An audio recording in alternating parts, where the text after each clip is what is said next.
আগামী নির্বাচন আমরা আশা করতেছি সুষ্ঠু হবে।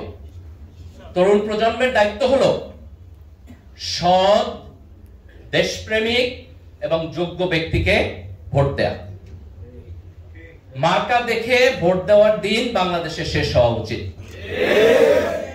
আপনি কলা গাছ দাঁড় করায় দিবেন আর আমি ভোট দিব, আমার এই এলিজেন্সের মধ্য দিয়ে এই দেশের রাজনৈতিক ইত্রামি চলবে।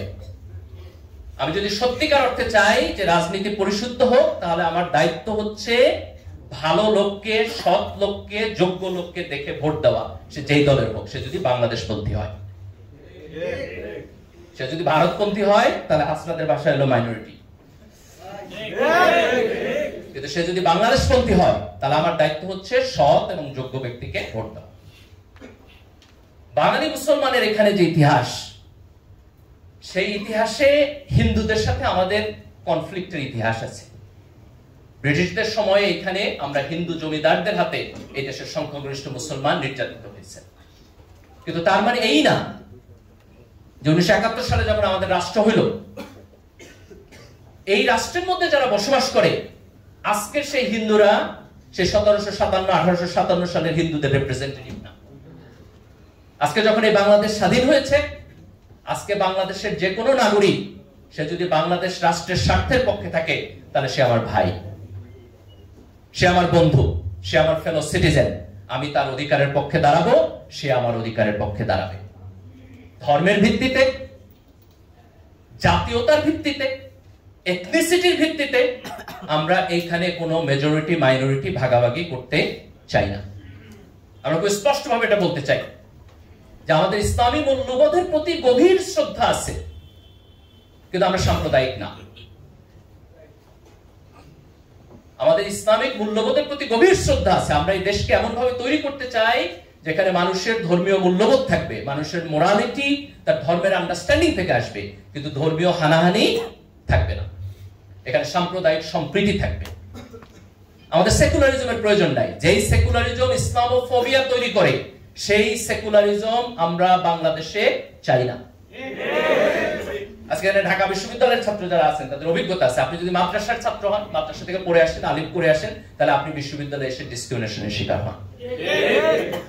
আমার পূর্বপুরুষরা এই কারণে মুক্তিযুদ্ধ করে নাই যে আমার দাড়ি থাকলে, টুপি থাকলে আমি বিশ্ববিদ্যালয়ে এসে ডিসক্রিমিনেশনের শিকার হব।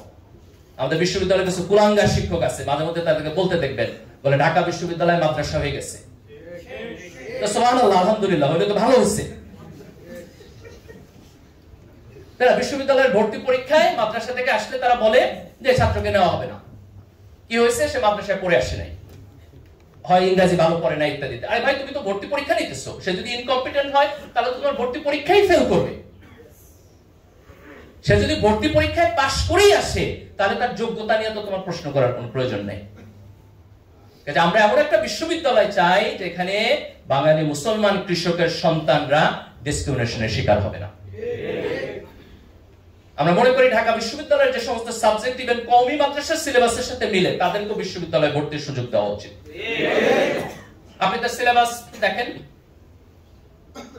একটা এক্সপার্ট কমিটি সেটাকে এভালুয়েট করুক, এবং তারা যদি মনে করে তার যথেষ্ট প্রি রিকোয়ারমেন্ট আছে, তাহলে সেখানে সে ভর্তি হবে। বহু বিশ্ববিদ্যালয় আছে, আপনার যদি প্রি রিকোয়ারমেন্টে ঘাটতি থাকে, তাহলে সে সাজেস্ট করবে আপনার 2টা কোর্স বেশি নিতে হবে, আপনার 4টা কোর্স বেশি নিতে হবে। আপনি বিদেশের বিশ্ববিদ্যালয়ে যান, আপনি ডিসক্রিমিনেশনের শিকার হবেন না। এরা এত বেশি প্রগতিশীল হয়ে গেছে যে আমাদের এখানে আপনি ডিসক্রিমিনেশনের শিকার হবেন। কাজে এই ইসলামোফোবিয়া তৈরি করার যে সেকুলারিজম, আমরা সেই সেকুলারিজমকে আজকে প্রত্যাখ্যান করি। কিন্তু আমরা বাংলাদেশকে একটি অসাম্প্রদায়িক বাংলাদেশ, যেখানে মুসলমান, হিন্দু, বৌদ্ধ, খ্রিস্টান, বাঙালি, পাহাড়ি সবাই তার নাগরিক অধিকার নিয়ে এখানে থাকবে। তার নাগরিক অধিকারের মধ্যে কোনো কাটছাট হবে না। সে যদি বাংলাদেশের নাগরিক হয়, তাহলে তার পরিপূর্ণ নাগরিক অধিকার থাকবে।